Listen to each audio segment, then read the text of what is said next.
Welcome to Mohammad Aslam math Masti. आइए आज हम संभल की घटना पर चर्चा करते हैं। जैसे कि संभल की जो घटना हुई है वो बहुत ही दुखद करने वाली घटना है।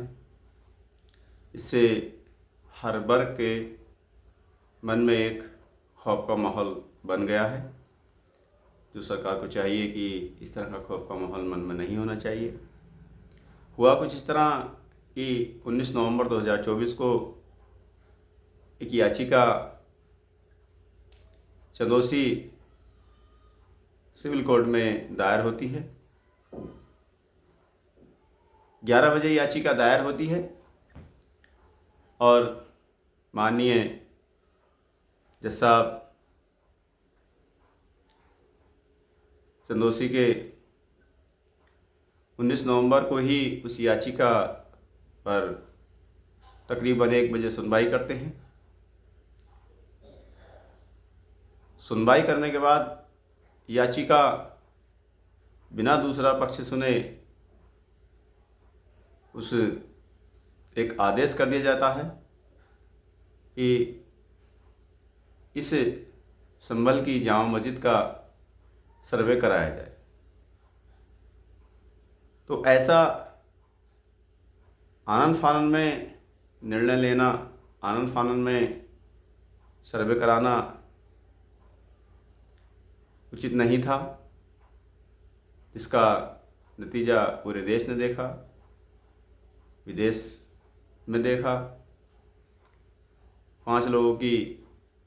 लगभग 5 लोगों की जान चली गई, माओ के बेटे चले गए, बहनों के भाई चले गए, कुछ उसमें बच्चे नाबालिग भी थे, वो शहीद हो गए। तो अगर कोर्ट ने आदेश दे दिया कि सर्वे किया जाए,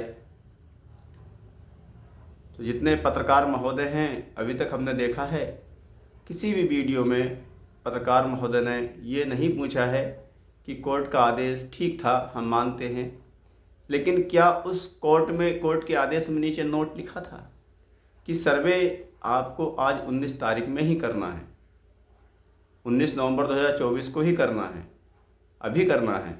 शाम को 4 बजे आदेश होता है और शासन प्रशासन उच्च अधिकारी सारे लग जाते हैं उस कार्रवाई करने में, सर्वे करने में, और 19 तारीख में ही रात में सर्वे हो भी जाता है। बिना किसी झड़प के, बिना किसी झगड़े के सर्वे हो गया। जब 19 तारीख को ही याचिका पड़ी, 19 तारीख में आदेश हुआ, 19 तारीख में सर्वे हो गया। उसके बाद यूपी में 9 सीटों पर चुनाव होने थे और जो अगली डेट पड़ी थी कोर्ट में सर्वे की जो रिपोर्ट पेश करनी थी वो 29 नवंबर थी। 19 से लेकर 29 नवंबर तक आपके पास 10 दिन थे। इसमें भी इस बीच में एक दिन चुनाव होना था। तो आप चुनाव के बाद आराम से जो वहाँ इंतज़ामिया लोग हैं, जामा मस्जिद के जो उसकी देख रेख कर रहे हैं, उनसे बात करके, उन सबको विश्वास में लेकर के आप सर्वे करते, तो इतना बड़ा हादसा नहीं होता, इतनी बड़ी घटना नहीं घटती। ये बहुत दुखद करने वाली घटना है और हम अपने वीडियो के माध्यम से हर एक वर्ग के लोग को, हर एक समुदाय के लोगों से अपील करते हैं, ये कहते हैं कि वो एजुकेशन पर ज़्यादा से ज़्यादा ध्यान दें।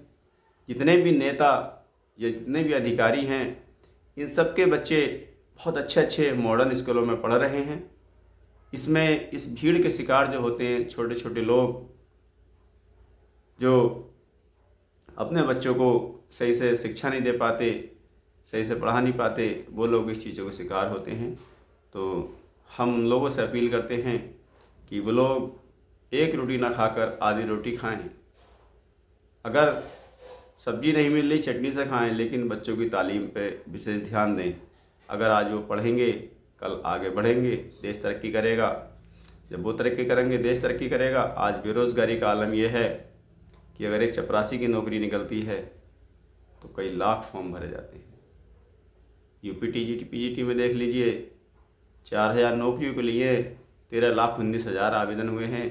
यूपीपी में देख लीजिए, यूपी पुलिस में देख लीजिए 60,000 वैकेंसी थी, तकरीबन 60 लाख फॉर्म भरा गया था। बेरोज़गारी का कितना बड़ा आलम इस यूपी में है, देश की तो बात छोड़िए। तो हमें समझना है कि उपचुनाव हो गया, उपचुनाव के बाद फिर 24 तारीख में सर्वे करने के लिए एक टीम जाती है। उस टीम के साथ जो नकाबपोश लोग थे, कुछ वीडियो क्लिप में हमने देखा है कि वो इस तरह के नारे लगाते हुए निकल रहे हैं जिससे कि उस शहर का नाम, उस शहर का माहौल ख़राब हो, एक समुदाय दूसरे समुदाय से तनाव पैदा करे। तो इस तरह की जो एक्टिविटी हमारे देश में हो रही है, यह हमारे आने वाली नस्लों को ख़त्म कर देगी, आने वाली नस्लों को बर्बाद कर देगी, आने वाली नस्लें हमारी अपाहिज हो जाएंगी। इसलिए किसी भी समुदाय को धर्म विशेष के पीछे नहीं पड़ना चाहिए, साइंटिफिक तरीके से इंसान को रहना चाहिए। एक वर्ग वो भी है जो किसी धर्म को नहीं मानता, वो अपना साइंटिफिक तरीके से मानता है। अगर ये, जैसे न्यूटन ने कहा, पेड़ से एप्पल गिरा सेब गिरा, ये कोई चमत्कार नहीं था, ये कोई चमत्कार नहीं। वो पेड़ के नीचे न्यूटन बैठा था, उसने कहा कि सेब नीचे ऊपर से गिरा, नीचे क्यों गिरा, ऊपर क्यों नहीं कहा। अब उसमें कहता नहीं, ये चमत्कार हुआ है, विश्वास कर लो। उन लोगों ने दिमाग का इस्तेमाल किया, खोज की, पता लगा जो हमारी अर्थ है, पृथ्वी है, इसमें कोई ना कोई ऐसी चुंबक है, ये ऐसी जो हर एक चीज़ को अपनी ओर खींच रही है, सेंटर ऑफ ग्रेविटी। तो हमें चाहिए कि इन नेताओं के चक्कर में, इन अधिकारियों के चक्कर में हमें किसी तरह का कोई बलवा, किसी तरह की लड़ाई, किसी तरह का झगड़ा नहीं करना चाहिए और अपने बच्चों को अच्छी तालीम देनी चाहिए।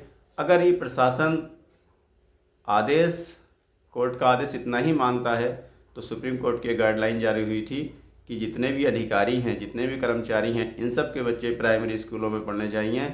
लेकिन उत्तर प्रदेश सरकार ने उस पर कोई एक्शन नहीं लिया, कोई काम नहीं किया और आज देख रहे हैं आप जो प्राइमरी स्कूल हैं उनकी दुर्दशा क्या हो रही है। उसमें वही बच्चे जाते हैं, गरीब बच्चे जाते हैं जो बेचारे, जिनके पास प्राइवेट स्कूल में पढ़ने का पैसा नहीं होता। तो हम सरकार से गुजारिश करेंगे, केंद्र सरकार से गुजारिश करेंगे कि इस तरह की जो भी घटनाएं देश में हो रही हैं, जहाँ भी हो रही हैं, इससे लोग परहेज करें और अपनी तालीम पर ध्यान दें, अपनी बच्चों की तालीम पर ध्यान दें। इस तरह के किसी के बहकावे में ना आएँ और बच्चों को तालीम दिलाकर एक अच्छे ओहदे पर पहुंचाएं, एक अच्छी पोस्ट पर पहुंचाएं, चाहे उनको मजदूरी करनी पड़े या 2 रोटी ना खाकर 1 रोटी खानी पड़े। तो इसी के साथ अपने व्यूज़ हम वापस लेते हैं। Thanks for watching.